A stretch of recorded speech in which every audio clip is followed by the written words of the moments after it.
She believed she was flying to America to get married. Instead, within 11 days, she would be dead. And for weeks after that, her family would continue receiving messages. Messages written by the man who killed her. This is the case of Avani, a young woman who trusted a marriage proposal, crossed the world alone, and unknowingly entered a situation built on deception, financial pressure, and control. What happened to her wasn't planned for years. It unfolded fast, behind closed doors, and was hidden through carefully written messages that convinced her parents she was still alive.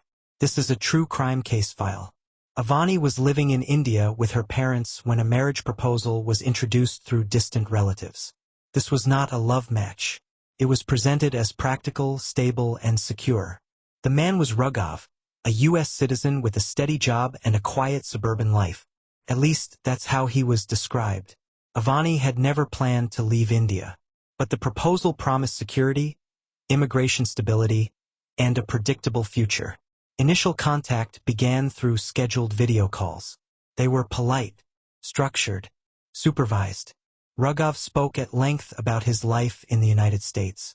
He described routine, stability, a comfortable home.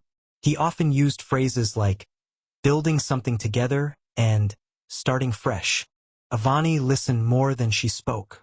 Over time, communication increased. Daily messages, regular calls. There were no obvious red flags, at least not yet.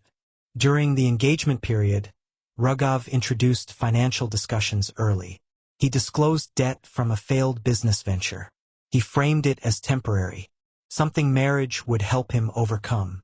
He presented this as honesty, not a warning. Then came the discussion of dowry.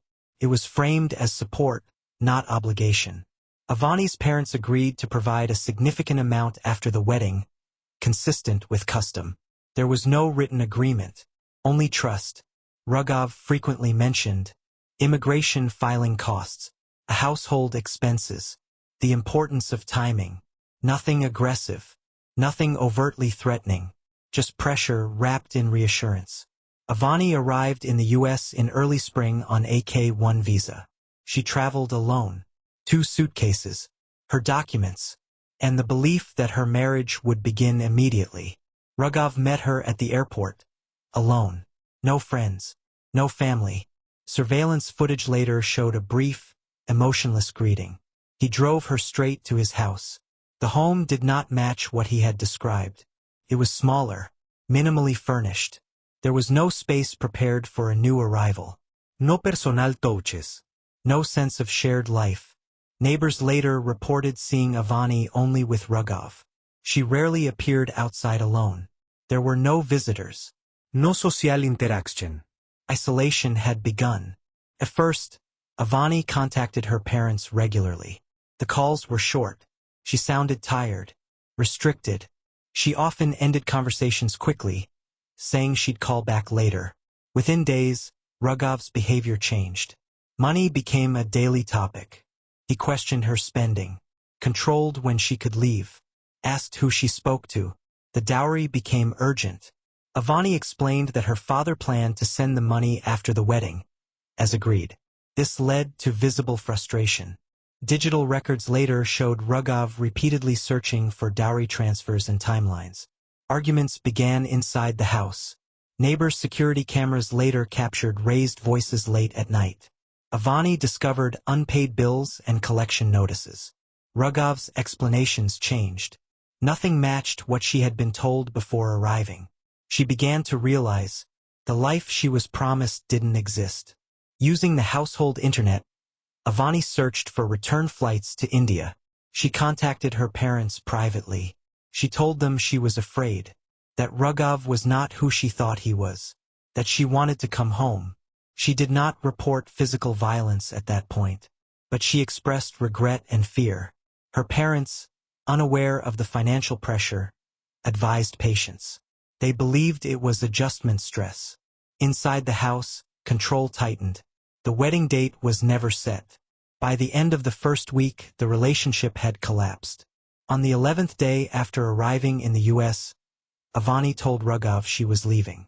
She asked for her passport. She said the wedding would not happen. The argument escalated rapidly. During the confrontation, Rugov pushed her. She fell backward. Her head struck a hard surface. She stopped responding. Rugov did not call 911. He did not call for help. Medical experts later testified. The head injury alone did not immediately cause death. Avani was alive but incapacitated. At some point shortly after, pressure was applied to her neck. Manual pressure. Long enough to stop breathing. The death was ruled homicide. What followed was not panic. It was control. Rugov attempted to clean the scene. He dragged Avani's body away from shared areas. Trace evidence remained. That same night, he unlocked her phone. He sent a message to her parents. She was tired. Adjusting. Would talk later. Over the next 3 weeks, he continued messaging them. Late at night. Early mornings. He reused her phrases. Avoided calls. Deflected video requests. All communication came from inside the house. Avani was already dead. Vehicle and traffic camera data later showed Rugov driving late at night to remote areas. Investigators determined he transported Avani's body in his car. He chose a location with little lighting and no surveillance. Her belongings were discarded separately.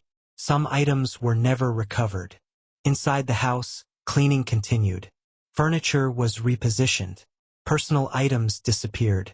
There was no evidence Avani had packed or left voluntarily. Eventually, Avani's parents contacted U.S. authorities for a welfare check.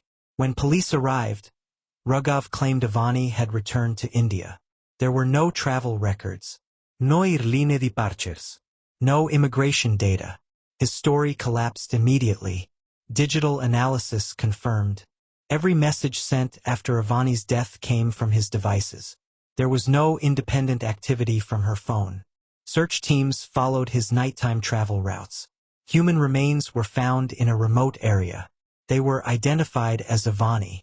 The autopsy confirmed blunt force trauma, death by asphyxiation, a manual pressure applied while incapacitated. Financial records showed significant debt. Searches related to dowry transfers. Mounting pressure before the confrontation. Prosecutors argued the killing was not premeditated. But everything that followed was deliberate. The jury agreed. Rugov was convicted of second-degree murder, concealment of a body, and obstruction. He was sentenced to life in prison, with the possibility of parole after 25 years. Avani crossed the world believing she was starting a life.